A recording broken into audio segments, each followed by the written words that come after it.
चलिए शुरू करते हैं वीडियो 3। इसमें डिज़ाइन ऑफ सीवर सिस्टम के बारे में। ठीक है, तो अब आती है equal degree of self cleansing. इसका क्या कंसेप्ट होता है equal degree of self cleansing का, कि सेल्फ क्लींजिंग कंडीशन होती है इसमें स्कोरिंग और सस्पेंडेड सॉलिड पार्टिकल्स के लिए ऑटोमेटिक सेल्फ क्लींजिंग होती है। इसमें सिल्ड ने अपनी एक्सप्रेशन दी थी, किसने? सिल्ड ने। किसके लिए? सेल्फ क्लींजिंग वेलोसिटी के लिए। इसमें उसने कुछ सेडिमेंटेशन कंसिडर किया था, एक यूनिट विड्थ के अंदर, यूनिट लेंथ, थिकनेस टी और इनवर्ट सीवर के लिए। ठीक है, तो इसमें जो वेट ऑफ सेडिमेंट इसने जो लिया था, weight of sediment gamma submerge into thickness. ठीक है, तो गामा सबमर्ज क्या होता है? गामा सबमर्ज होता है यूनिट वेट ऑफ वाटर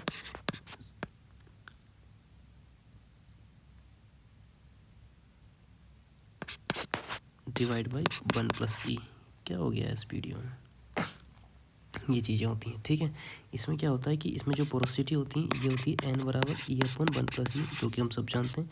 इसको कैसे निकाला जाता है? 1 - n = 1+E, ऐसे। तो इसका जो फाइनल आंसर आता है वो W बराबर unit weight of water suspend solids divide by 1 - n/E, ऐसे करके ऐसे हो जाता है। ठीक है, उसके बाद आता है फोर्स ऑन सेडिमेंट। सेडिमेंट के जो ड्रैग फोर्स होता है वो क्या होता है? ये होता है unit weight of water R/S। ठीक है, फ्रिक्शन रेजिस्टेंस होता है R बराबर W tan theta. Small theta junction लिए जाते हैं, tan theta equal to sin theta हो जाता है।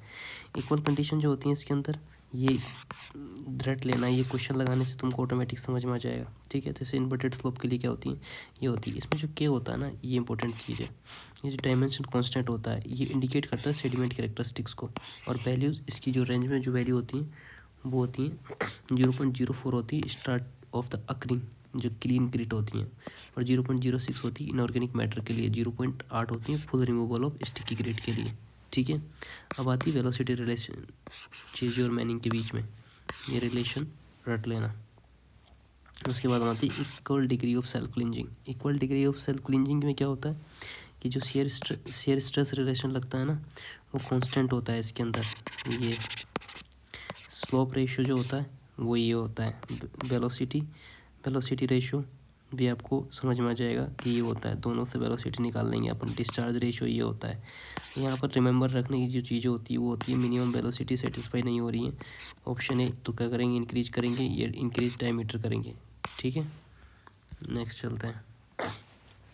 एक शेप्ड सीवर के बारे में बात करता है। इसका जो यूज होता है वो सर्कुलर सीवर में यूज होता है, मोस्टली यूज होता है। वो किस लिए होता है? सेपरेट सीवरेज सिस्टम के लिए। सर्कुलर सेक्शन परफॉर्मेंस करता है ड्यू टू एडवांटेजेस। ठीक है, अब एडवांटेज ऑफ सर्कुलर सीवर क्या होता है? मैन्युफैक्चरिंग इजीली और कन्वेंटली मैन्युफैक्चर हो जाता है। हाइड्रोलिक एफिशिएंसी होती है वो गिवन पैरामीटर के लिए मैक्सिमम एरिया की होती है, गिवन जो मैक्सिमम एरिया होता है। मैक्सिमम हाइड्रोलिक डेप्थ जो होती है एफिशिएंट होती है, कब होती है? फुल डेप्थ और हाफ फुल पे, फुल फ्लो पे, हाफ फुल फ्लो पे। ठीक है, अब इकोनॉमी की बात करें तो मिनिमम मटेरियल क्वांटिटी होती है, चीपेस्ट होता है, मोस्ट इकोनॉमिकल होता है। डिपोजिशन की बात करें तो यूनिफॉर्म कर्वेचर और less opportunity of the deposition होता है इसके अंदर, मतलब कम डिपॉजिट होता है। एग सीवर के अंदर अपॉर्चुनिटी बहुत कम होती है। लिमिटेशन की बात करते हैं सर्कुलर सीवर की, तो इफेक्टिव कंडीशन में ओनली जब run at least half full हो, और बिलो हाफ फुल में वेलोसिटी रिड्यूस कंसिडरेबली होते हैं। नीड ऑफ एक सेप्ट सीवर की होती है कंबाइंड सीवर सिस्टम और मैक्सिमम रेन वाटर फ्लो के अंदर। और सर्कुलर सीवर इफेक्टिव होती हैं। वेरी ड्राई वेदर के लिए वेलोसिटी वेरी लेस होती है। तो सॉल्यूशन क्या करते हैं इसमें? टू सर्कुलर सीवर कंबाइंड कहते हैं। एक शेप्ड सीवर फॉर्म्ड होती हैं जो लोअर स्मॉल सर्कुलर पार्ट, जो जिसका लोअर पार्ट होता है उस लोअर स्मॉल सर्कुलर पार्ट होता है, इफेक्टिव इन ड्राई वेदर के लिए, और फुल सेक्शन के लिए मैक्सिमम रेन वाटर फ्लो के लिए होता है। हाइड्रोलिक इक्विवेलेंट की बात करते हैं तो टू सीवर हाइड्रोलिक इक्विवेलेंट होती हैं, सेम डिस्चार्ज होता है, फ्लोइंग फुल होता है और सेम ग्रेड होती हैं। इक्विवेलेंट एक शेप सेक्शन की बात करें तो सर्कुलर सेक्शन का डायमीटर ये होता है, एक शेप का जो टॉप डायमीटर होता है D' होता है, इनके बीच का जो रिलेशन होता है वो D' = 0.84 D होता है। डिसएडवांटेज ऑफ बात करते हैं एग सीवर के बारे में, तो construction most difficult to construct होता है। स्टेबिलिटी होती है इसकी स्मॉलर बेस सपोर्ट की, सपोर्ट अपर सपोर्ट होता है, स्मॉलर बेस सपोर्ट अपर पे जो लेस स्टेबल होता है। इस कॉस्ट को मटेरियल रिक्वायर्ड मोर कॉस्टली होता है। ये कंबाइंड सीवर डिस्चार्ज वेरिएशन 20 से 25 टाइम होता है। इसकी वेलोसिटी बात करें तो एक सेप्ड सीवर की 2 से 15% हायर वेलोसिटी होती है देन हाइड्रोलिक इक्विवेलेंट सर्कुलर सावर के। जो सीवर होती हैं उसके इक्विवेलेंट होती है 2 से 15% में। नेक्स्ट चलते हैं storm water sewer. Storm water का डिज़ाइन बेसिन कैसे होता है? ये पीक रन ऑफ रेट का एस्टिमेशन होता है, रेनफॉल इंटेंसिटी पर डिपेंड करता है, ड्यूरेशन ऑफ रेन पर डिपेंड करता है।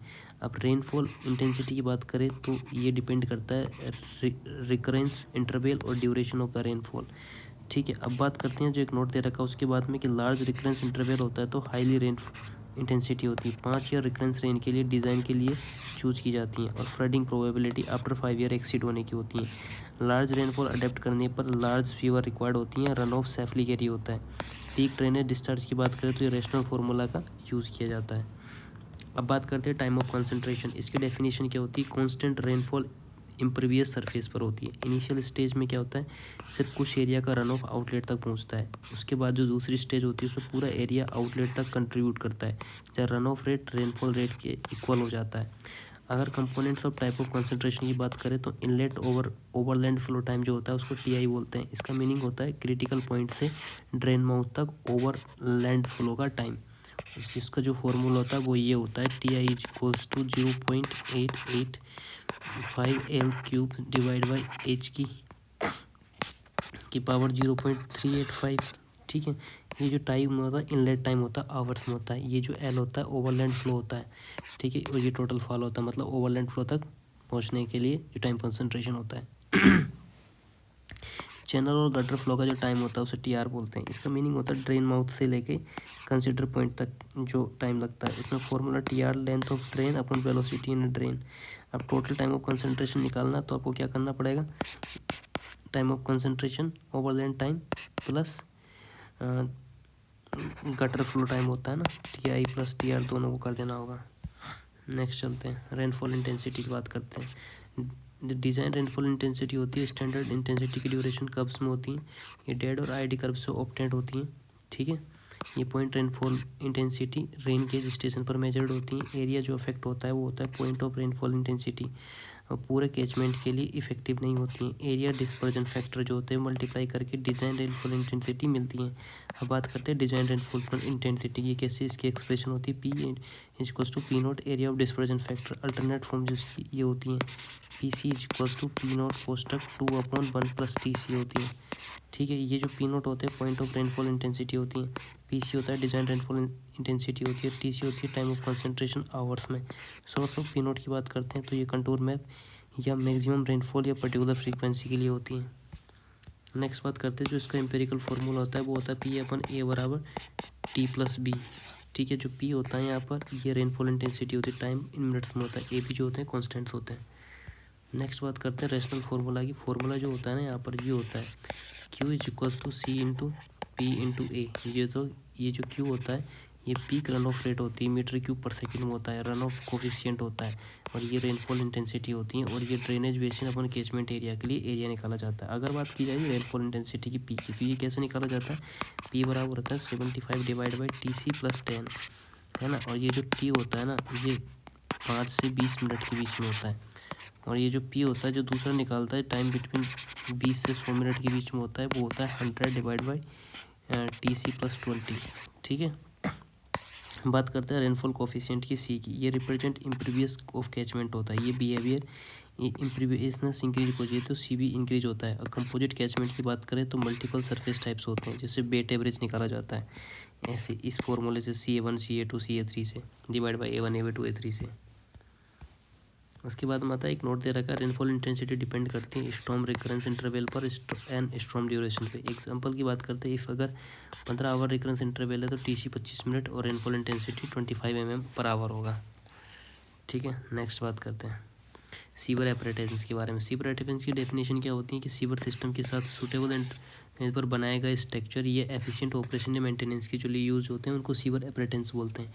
टाइप्स ऑफ सीवर एपरेटेंस की बात करें तो manhole, drop hole, lamp hole, clean out, straight inlet, catch basin, flushing tank, grease and oil trap, inverted siphon और स्टॉर्म ट्रैप, ये सारी चीज़ें सीवर एपरेटेंस जिनके पर्पज होते हैं सीवर लेंथ को ज्वाइन कराना, इंस्पेक्शन, क्लीनिंग और मेंटेनेंस। नेक्स्ट चलते हैं मैन होल क्या होता है। बात करते हैं कि एपरेटेंस की। ये मशीनरी का RCC चैम्बर होता है, सीवर लाइन के अलोक सूटेबल एंटरमेंट पर प्रोवाइड करवाए जाते हैं, इसको एक्सेस प्रोवाइड करते हैं। लोकेशन ऑफ मैन होल की बात करें तो हर बैंड पर होता है, जंक्शन पर होता है, ग्रेडियंट जहाँ चेंज होता है वहाँ पर होता है, और सीवर डायमीटर जहाँ चेंज होती है वहाँ पर होता है। ये इंपॉर्टेंट यहाँ से क्वेश्चन पूछता है। अगर स्पेसिंग की बात करें तो सीवर डायमीटर इंक्रीज होता है तो मैन होल स्पेसिंग भी इंक्रीज होती है। ठीक है। बात करते हैं क्लासिफिकेशन, डेप्थ के बेसिस पे इनका क्लासिफिकेशन करते हैं, शैलो मैनहोल, नॉर्मल और डीप। कंपोनेंट्स ऑफ मैनहोल की बात करते हैं, इसके मैनहोल के अंदर कौन कौन से कंपोनेंट होते हैं। तो पहले आती है एक्सेस साफ्ट। एक्सेस साफ्ट में क्या होता है, डीप मैनहोल का ऊपर पोर्शन होता है।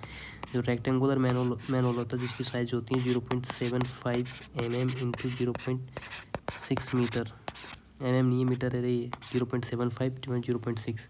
सर्कुलर जो होता है उसके डायमीटर होती है 0.6 से लेकर 0.75 मीटर के बीच में। वर्किंग चैम्बर की बात करते हैं तो ये lower portion of manhole inspection and cleaning के लिए स्पेस होता है। इसकी जो हाइट होती है वो 1.8 मीटर से ज़्यादा होती है। रेक्टेंगुलर मैनहोल्स जो होता है इसकी जो मिनिमम साइज होती है 1.2 मीटर से लेकर 0.9 मीटर तक होती है। और सर्कुलर मैनहोल की जो डायमीटर होती है वो 1.2 मीटर होती है।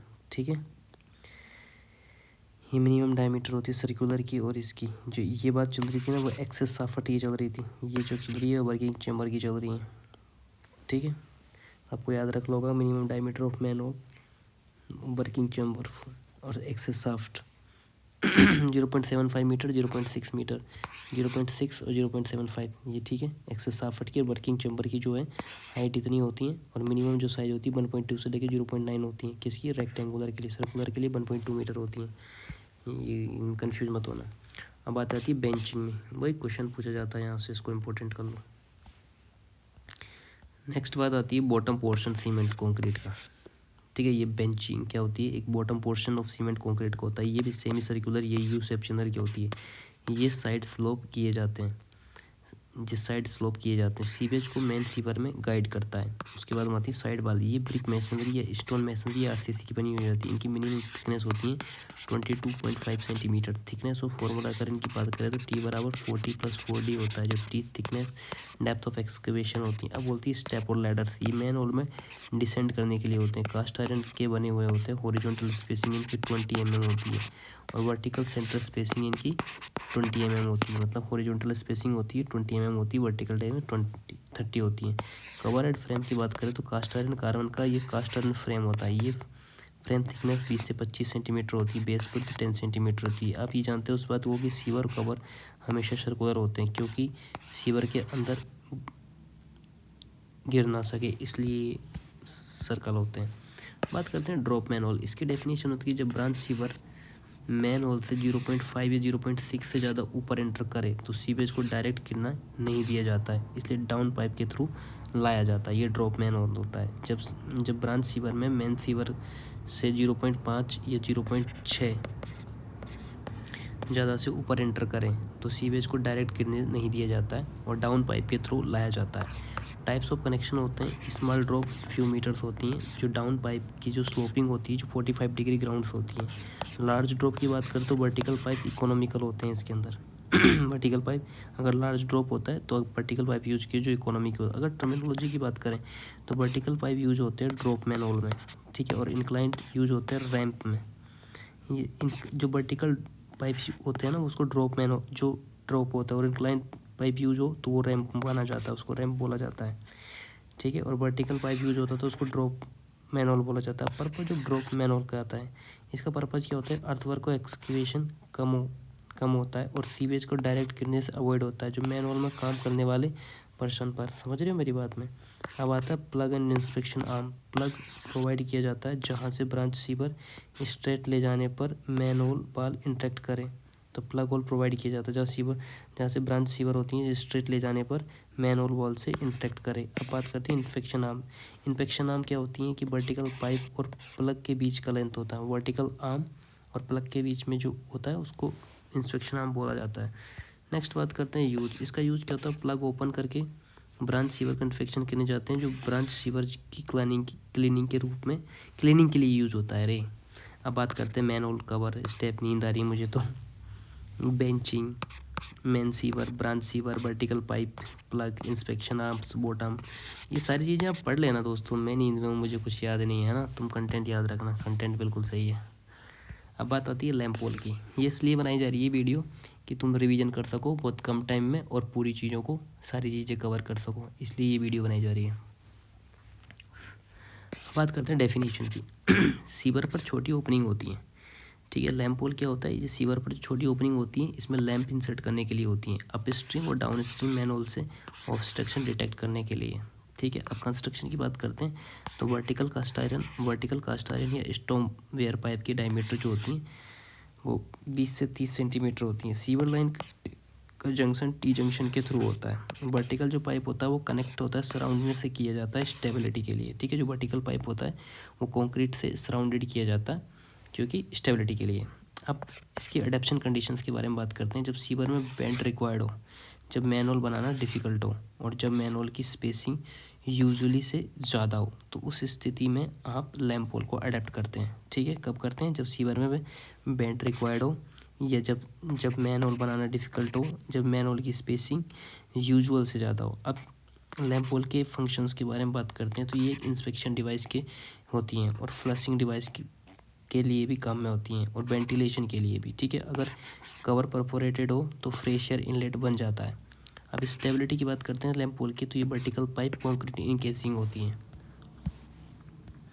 अब क्लीन आउट की बात करते हैं। ये डेफिनेशन क्या होती है इसकी, ये एक इंक्लाइंड पाइप होता है, ग्राउंड से एक्सटेंड होती है और अंडरग्राउंड सीवर से कनेक्ट होता है, इसको क्लीन होल बोला जाता है। ठीक है। ग्राउंड से एक्सटेंड होते हुए अंडरग्राउंड सीवर से कनेक्ट होता है। इसका पर्पज होता है सीवेज पाइप को क्लीनिंग के लिए।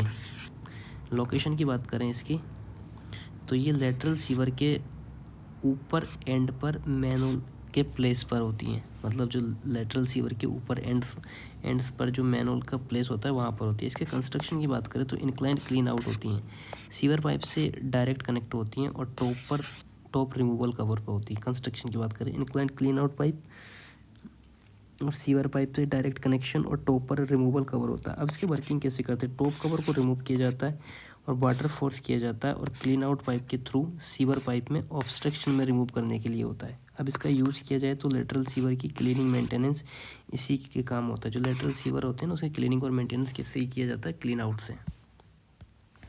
अब बात करते हैं स्ट्रेट इनलेट और गलीज, ये क्या होती हैं इसको समझते हैं। इनलेट को गलीज भी कहते हैं, गलीज भी बोले जाता है।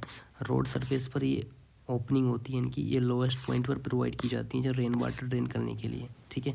फंक्शन क्या होता है, रोड से जो रेन वाटर कलेक्ट करना होता है अंडरग्राउंड स्टोर में सीवर ड्रेन के में एडमिट करना गलीज का काम होता है। ये कंबाइंड सीवर में भी वाटर ले जाना होता है इसका काम। जिसका फंक्शन जो होता है कंबाइंड सीवर में भी वाटर ले जाना का होता है। ये कहाँ पर लोकेट होती है, तो लोकेशन की बात करते हैं रोड साइड के अलॉन्ग होती है, स्ट्रीट इंटरसेक्शन पर होती है। ये पेंसिल क्यों नहीं चलती, कभी कभी थक गई है या घिस गई है। इंटरवल पर ये होती हैं 20 से 30 मीटर से 60 मीटर के बीच में इनका इंटरवल होता है। किसका, स्ट्रीट और गलीज का। कंस्ट्रक्शन की बात करें तो कंक्रीट बॉक्स होते हैं, टॉप पर ओपनिंग होती हैं, ये ग्रेटिंग होती हैं, रोड कर्व के पास लोकेटेड होती हैं। अब इसकी टाइप बात करते हैं डायरेक्शन ऑफ ओपनिंग पे। वर्टिकल इनलेट की बात करते हैं तो ओपनिंग वर्टिकल डायरेक्शन में होती हैं और कर्व इनलेट भी कहलाता है। हॉरिजॉन्टल इनलेट की बात करें तो इसकी ओपनिंग हॉरिजॉन्टल डायरेक्शन में होती हैं और लेटरल इनलेट भी इसको लेटरल इनलेट भी कहते हैं। रोड फीचर्स रिलेटेड की बात करें तो रोड चैम्बर, फुटपाथ या कर्व में ओपनिंग एंड ग्रेटिंग होती हैं। अब बात करते हैं कैच बेसिन और कैच पिट की बात, जो इसकी डेफिनेशन होती है स्ट्रेट इनलेट पे एडिशनल स्मॉल सेटलिंग बेसिन होती हैं।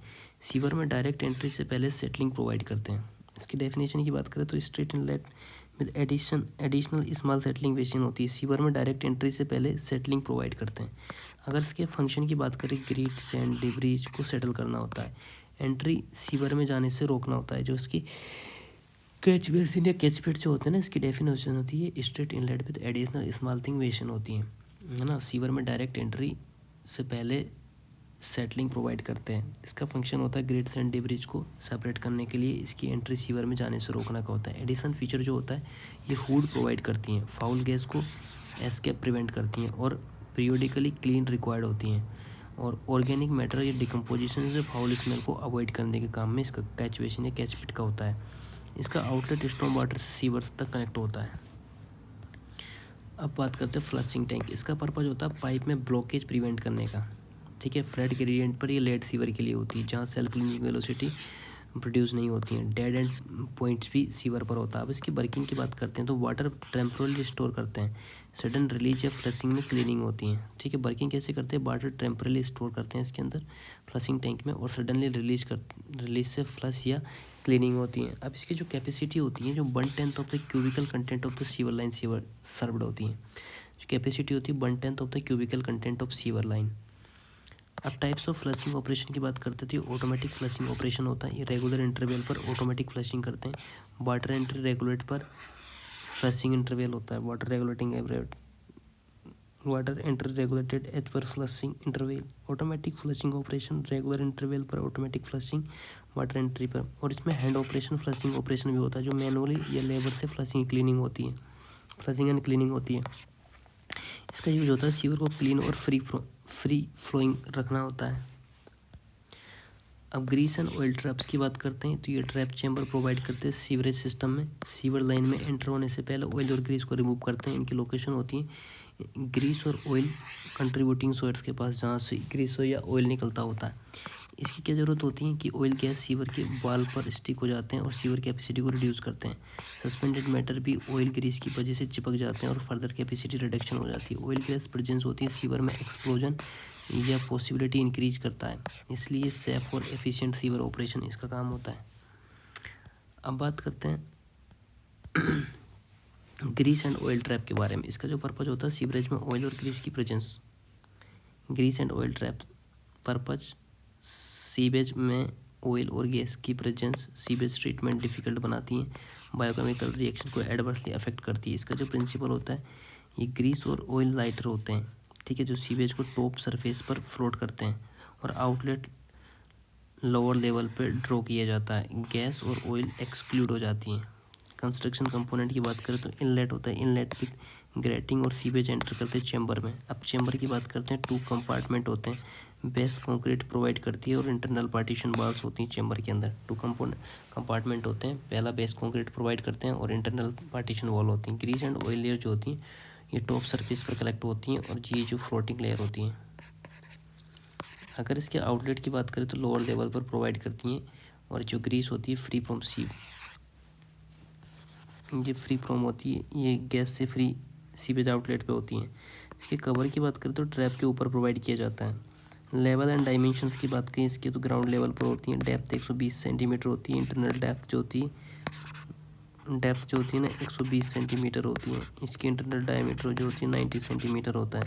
चैम्बर विड्थ होती है 60 से 75 सेंटीमीटर और जो ग्रीस क्लियरेंस होता है वो 15 सेंटीमीटर होता है, ठीक है। ग्रीस और ऑयल सीवर में एंट्री भी नहीं करते हैं और ट्रीटमेंट प्रोसेस स्मूथ होता है इसके अंदर। इन्वर्टेड साइफन की बात करते हैं अब। इन्वर्टेड साइफन में क्या होता है,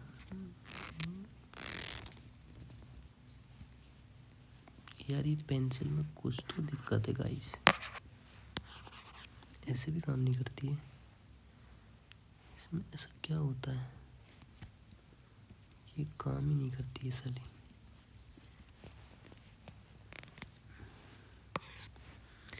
अब डेफिनेशन की बात करते हैं इन्वर्टेड साइफन की। जब सीवर पाइप को हाइड्रोलिक ग्रेडियंट से नीचे ले जाने पड़े, ठीक है, जैसे valley, road, railway, stream, tidal, ये एस्टुरी या ग्राउंड डिप्रेशन के नीचे ग्रेविटी से फ्लो पॉसिबल नहीं होता है तो प्रेशर के अंडर सीवेज फ्लो कराते हैं। इसका कंस्ट्रक्शन होता है एडजेसेंट सीवर के नीचे कंस्ट्रक्टेड सेक्शन में, full under gravity but pressure atmospheric pressure से ज़्यादा होता है, ठीक है। पाइप जनरली कास्ट आयरन या कंक्रीट के होते हैं। इनलेट और आउटलेट चैम्बर सेम एलिवेशन पर होते हैं। बीच का जो पोर्शन डिप्रेस्ड होता है, ठीक है। तो पाइप अरेंजमेंट होता है inlet chamber, depressed pipe section और आउट चैम्बर, ठीक है। तो इन्वर्टेड साइफन की बात करें तो क्या होता है इसमें, जो डेफिनेशन, जब सीवर पाइप को हाइड्रोलिक ग्रेडियंट से नीचे ले जाना पड़े, जैसे valley, road, railway, stream, tidal, estuary या ग्राउंड डिप्रेशन के नीचे, तो ग्रेविटी से जो फ्लो पॉसिबल नहीं होता है, प्रेशर के अंडर सीवेज फ्लो करते हैं। अब कंस्ट्रक्शन की बात करते हैं तो एडजेसेंट सीवर की जो नीचे कंस्ट्रक्शन सेक्शन होता है इसका full under gravity but pressure जो होता है वो एटमॉस्फेरिक से ज़्यादा होता है। जो पाइप जनरली कास्ट आयरन या कंक्रीट के होते हैं। इनलेट और आउटलेट चैम्बर सेम एलिवेशन पर है, बीच का पोर्शन डिप्रेस्ड होता है। पाइप अरेंजमेंट बात करें इसकी तो inlet chamber, depressed pipe section और आउटलेट चैम्बर होता है। इसका यूज़ कहाँ होता है, road, railways, river, ground depression के नीचे सीवर कैरी करना है। डिज़ाइन ऑफ इन्वर्टेड सीवर की बात करते हैं कितना टाइम बच रहा है, मुझे नींद आ रही है यार, 5 मिनट और बच रहे हैं। डिज़ाइन ऑफ इन्वर्टेड C1 की बात करें तो इंपॉर्टेंस होता है प्रॉपर डिज़ाइनिंग बहुत इंपॉर्टेंट होती है। गलत डिज़ाइन से चोकिंग या इनएफिशिएंसी हो सकती है। वेलोसिटी रिक्वायरमेंट की बात करें तो सेल्फ क्लिंजिंग वेलोसिटी डेवलप्ड होनी चाहिए अबाउट कितनी 0.9 मीटर पर सेकेंड, जो मिनिमम डिस्चार्ज पर भी होती है। नंबर ऑफ पाइप्स की बात करें तो generally 3 pipes side by side use होते हैं। 1 पाइप मिनिमम सैनिटरी सीवेज के लिए, 1 पाइप मैक्सिमम सैनिटरी के लिए और 1 पाइप कंबाइंड मानसून फ्लो के लिए। ठीक है, इंटर चैम्बर की बात करें तो 3 चैम्बर प्रोवाइड करते हैं। ओवरफ्लो के सीक्वेंस में चैनल फंक्शन करते हैं और कंबाइंड सीवर के लिए 3 चैनल होते हैं। इनकी लेंथ कंसिडरेशन अगर बोले तो साइफन की लेंथ ज़्यादा हो, हर 100 मीटर पर हैच बॉक्स प्रोवाइड करते हैं जो रोडिंग के लिए होते हैं। डायरेक्शन चेंज करते हैं, इजी और ग्रेजुअल होनी चाहिए इनकी जब डायरेक्शन चेंज। हेड कंसिडरेशन की बात करते हैं, ये इंपॉर्टेंट है, तीनों चीज़ें ये भी इंपॉर्टेंट है। डिज़ाइन फुल प्रेशर फ्लो पर करनी चाहिए। मैक्सिमम अवेलेबल हेड को नॉलेज ज़रूरी है।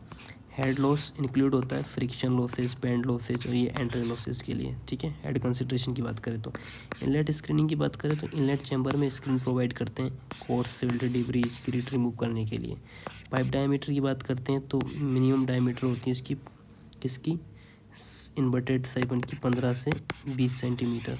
ठीक है, नेक्स्ट चलते हैं मैनुअल। हर एंड पर मैनुअल प्रोवाइड किया जाता है क्लीनिंग और इंस्पेक्शन के लिए।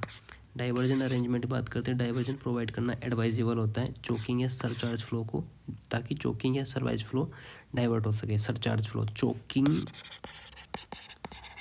और सरचार्ज फ्लो क्या हो सके, डाइवर्ट। फ्लो कंडीशन की बात करते हैं तो पहला होता है कि साइफन में वैक्यूम नहीं होना चाहिए।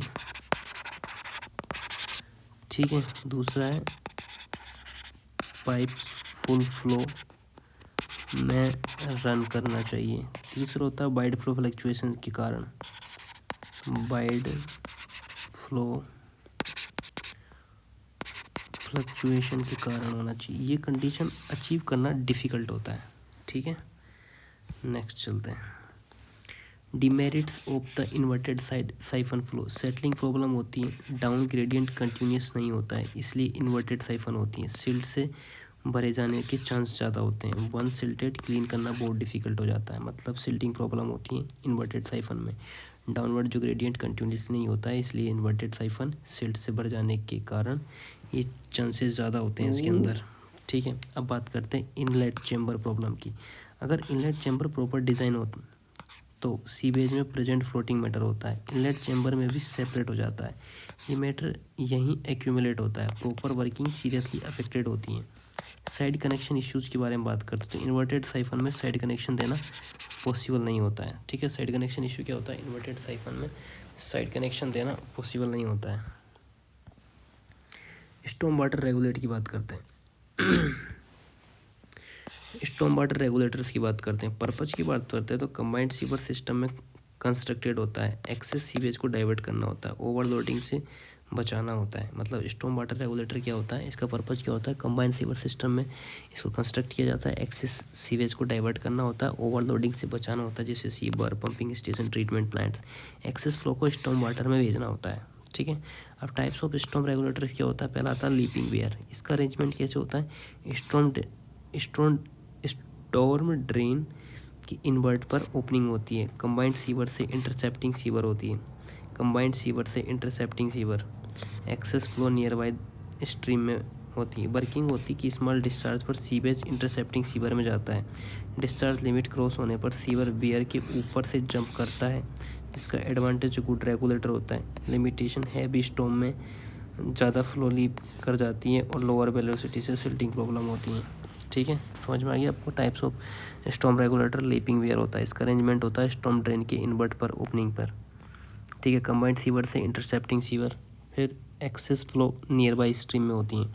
वर्किंग स्मॉल डिस्चार्ज पर सीवेज इंटरसेप्टिंग सीवर में जाता है और डिस्चार्ज लिमिटेड क्रॉस होने पर सीवेज वेयर के ऊपर से जंप कर जाता है, जो गुड रेगुलेटर होता है। ओवरफ्लो वेयर क्या होता है, इसका जो अरेंजमेंट होता है मैन होल में ओवरफ्लो अलाउड होता है, एक्सेस सीवेज में स्टॉर्म वाटर ड्रेन स्टॉर्म में आता है, फ्लोटिंग मैटर कंट्रोल करता है। ओवरफ्लो जो वेयर होता है, इसका अरेंजमेंट होता है मैन होल में ओवरफ्लो अलाउड करता है। एक्सेस सीवेज में स्टॉर्म वाटर या रेन ड्रेन में होता है। फ्लोटिंग मैटर कंट्रोल होता है। फ्लोटिंग मैटर एस्केप रोकने के लिए होता है। एडजस्टेबल प्लेट यूज़ हो सकती है इसके अंदर। अब बात करते हैं अल्टरनेटिव अरेंजमेंट की। ये सूटेबल होते हैं हाइट पर ओपनिंग के लिए। कंबाइंड सीवर की हाइट के अलॉन्ग होते हैं। ओपनिंग स्टॉर्म वाटर ड्रेन के से कनेक्ट होते हैं, ठीक है। ये अल्टरनेटिव अरेंजमेंट होते हैं। ये सूटेबल होते हैं हाइट पर ओपनिंग होती है। कंबाइंड सीवर के लिए लेंथ के अलॉन्ग होता है। ओपनिंग स्टॉर्म वाटर ड्रेन से कनेक्टेड होती है। अगर इसके फंक्शंस की बात करें तो फिक्स्ड हाइट के ऊपर ही सीवेज डाइवर्ट होता है। Next siphon spillway. Combined sewer से एक्सेस सीवेज डाइवर्ट करने के लिए होती है इसका use. Most effective storm relief work होता है। अगर इसकी इफेक्टिवनेस की बात करें तो इसमें क्या होता है कि साइफोनिक एक्शन पर बेस्ट होता है। सीवेज लेवल पर क्रेस्ट से ऊपर आने पर साइफोन स्टार्ट होता है। लेवल क्रेस्ट से नीचे गिरते ही साइफोन स्टॉप हो जाता है, ठीक है। Crest level maximum dry weather flow level पर सेट होता है। अब बात करते हैं वेंटिलेशन ऑफ सीवर। सीवर के वेंटिलेशन में क्या होता है देखते हैं। वेंटिलेशन ऑफ सीवर में जो होता है नीड ऑफ वेंटिलेशन होता है। सीवर के अंदर सीवेज को डिकम्पोजिशन या प्यूट्रिफिकेशन से बचाने के लिए इसकी वेंटिलेशन की नीड होती है। इससे वेरियस सीवर गैसेज बनती है। H2S, CO2, CO4, CO, NH3, N2। और डिस्पोजल ऑफ गैसेज की बात करें तो सीवेज को आउटसाइड एटमॉस्फेयर के कॉन्टैक्ट में लाया जाता है। सूटेबल वेंटिलेशन मेथड से यूज़ करते हैं। गैसेज एटमॉस्फेयर में रिलीज कर दी जाती हैं। मैथेन गैस के हजार्ड की बात करते थे। मैथेन गैस हाईली एक्सप्लोजिव होती हैं। अगर रिमूव ना हो तो मैनहोल कवर ब्लो हो सकते हैं और सीवेज फ्लो इंटरफेयर हो सकती है। उसके बाद फ्लो कंटिन्यूसली रीजन होता है। वेंटिलेशन का एक और रीजन होता है कि सीवेज के अंदर सीवेज का कंटिन्यूस फ्लो हो। सरफेस ऑफ सीवर की बात करें तो फ्री एयर के कांटेक्ट में रखी जाती हैं। इससे एयर लॉक का फॉर्मेशन नहीं होता है। सीवेज फ्लो स्मूथ होता है।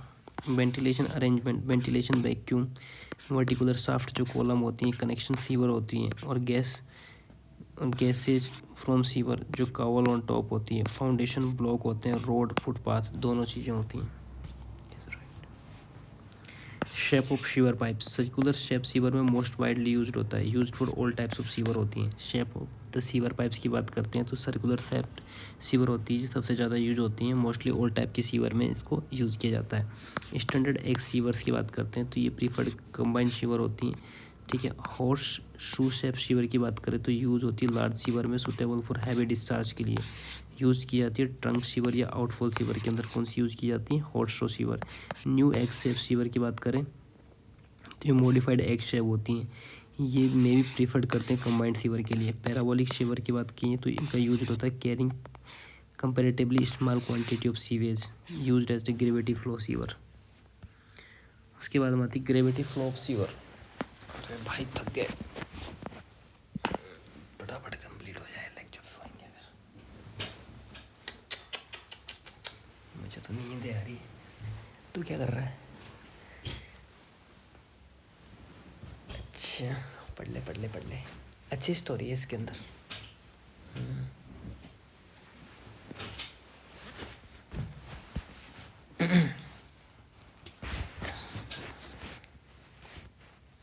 अब बात करते हैं दोस्तों ग्रेविटी फ्लो सीवर के बारे में। अब ग्रेविटी फ्लो सीवर क्या होता है?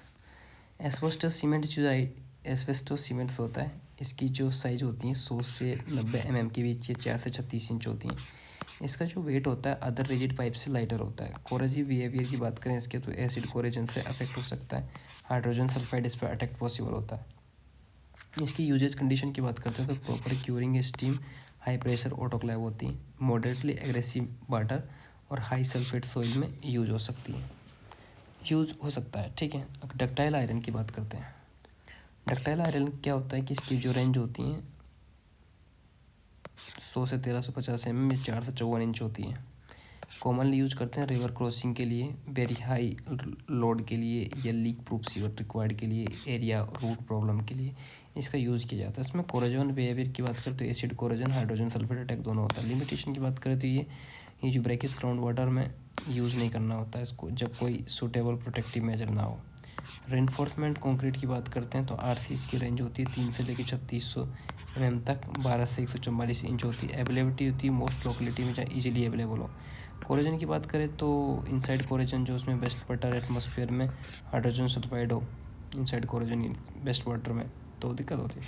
आउटसाइड कोरोजन की बात करते हैं एसिड हाईली सल्फाइड सॉइल में भी विरुड हो, ठीक है। उसके बाद बात करते हैं प्रीस्ट्रेस कंक्रीट। इसका जो साइज होता है ये होता है 400 से लेकर 3600 तक। उसमें कितना था 300 से लेकर 3600 तक, 1000 से लेकर 1350 तक। सूटेबिलिटी की बात करते हैं इसमें, तो सूटेबिलिटी क्या होती है, लॉन्ग ट्रांसमिशन मेंस होते हैं, विदाउट बिल्डिंग कनेक्शन होते हैं, लीकेज प्रिकॉशंस रिक्वायर्ड होते हैं। कोरोजन बिहेवियर की बात करें तो रेनफोर्समेंट कंक्रीट जैसा ही उसका बिहेवियर होता है। उसके बाद होता है पीवीसी। इसकी रेंज होती है 1100 से लेकर 375 mm तक। इसका नेचर जो होता है प्लास्टिक पाइप होता है, लाइट वेट स्ट्रॉन्ग होता है, used as a alternative to the asbestos cement pipe और बटरफ्लाई क्ले पाइप का अल्टरनेटिव होता है PVC. Highly resistant to corrosion होता है। उसके बाद आता है वर्टिफाइड क्ले। इसका 100 से लेकर 900 mm तक होता है। ये ना पूछते हैं एग्जाम में, यही साइज पूछते हैं। यूजेज स्टडी की बात करते हैं, for many year most widely use होता है, स्टील यूज स्मॉल और मीडियम साइज के लिए होता है। Corrosion resistant, acid resistant, alkali resistant, hydrogen sulphate से डैमेज नहीं होती है। कौन सी चीज़, वर्टिफाइड क्ले। ये ब्रिटल नेचर होती है, ब्रेकेज का रिस्क होता है, इसलिए इनकी लिमिटेशंस या डिसएडवांटेज आप मान सकते हो। अब आती है corrosion of concrete sewer. H2S gas का फॉर्मेशन होता है। सीवर में H2S सल्फेट के बैक्टीरियोलॉजिकल रिडक्शन से बनता है। H2S गैस सीमेंट कंक्रीट के लिए बाय इटसेल्फ इंजूरियस नहीं होता है, ठीक है। H2S गैस सीमेंट कंक्रीट के लिए इटसेल्फ इंजूरियस नहीं होता है। ऑक्सीडेशन प्रोसेस की बात करें, H2S गैस डिजॉल्व ऑक्सीजन से बैक्टीरिया स्पीसीज से, ठीक है, और ऑक्साइड्स होकर H2SO4 सल्फाइड एसिड बनाता है। केमिकल रिएक्शन विद सीमेंट करती हैं तो H2SO4 सीमेंट कंक्रीट के कॉन्स्टिट्यूएंट से रिएक्ट करता है। लाइमिन सीमेंट की बात करते हैं तो CSO4 कैल्शियम सल्फेट फॉर्म करता है, जो CSO4 कैल्शियम एल्यूमिनेट से रिएक्ट करता है, जिसके रिजल्ट निकलते कैल्शियम सल्फो एल्यूमिनेट से बनते हैं। वॉल्यूम इंक्रीज होता है, एक्सपेंशन होता है और कंक्रीट सीवर का डिस्ट्रप्शन होता है, ठीक है। प्रिवेंशन और प्रैक्टिस की बात करें तो स्टोन वेयर पाइप्स जो सल्फाइड कोरोजन के लिए हाईली रेजिस्टेंट होता है, प्रीफर्ड यूज़ करते हैं पोल्यूटेड सीवर के लिए और इंडस्ट्रियल वेस्ट केयरिंग के लिए। और यूजुअली जिनको प्रैक्टिस में लिया जाता है small diameter vitrified clay stoneware या स्लैब ग्लेज्ड पाइप्स होते हैं। लार्ज डायमीटर होता है सीमेंट कंक्रीट पाइप्स होते हैं। नेक्स्ट चलते हैं मेथड्स ऑफ वेंटिलेशन। वेंटिलेशन की मेथड्स पढ़ते हैं, कौन कौन से होते हैं।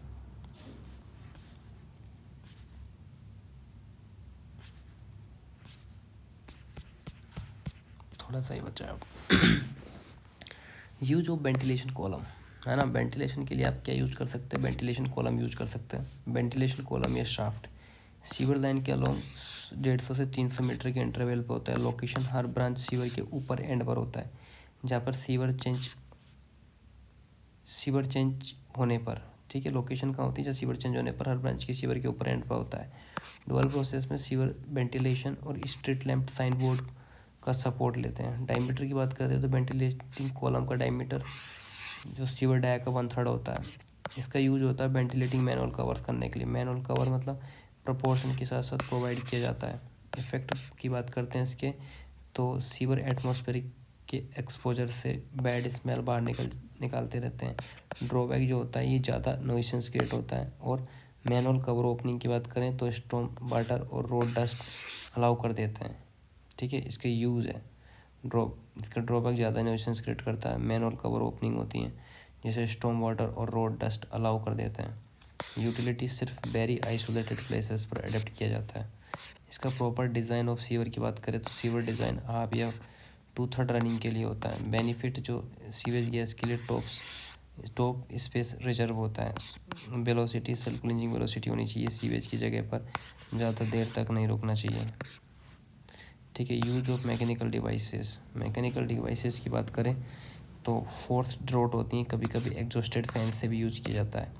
इनका पर्पज़ होता है फाउल गैस को सीवर से बाहर निकालना। उसके बाद आता है अनऑब्स्ट्रक्टेड आउटलेट, जो स्टॉर्म वाटर ड्रेन या सीवर्स में पार्शियली वेंटिलेशन के काम कर सकते हैं।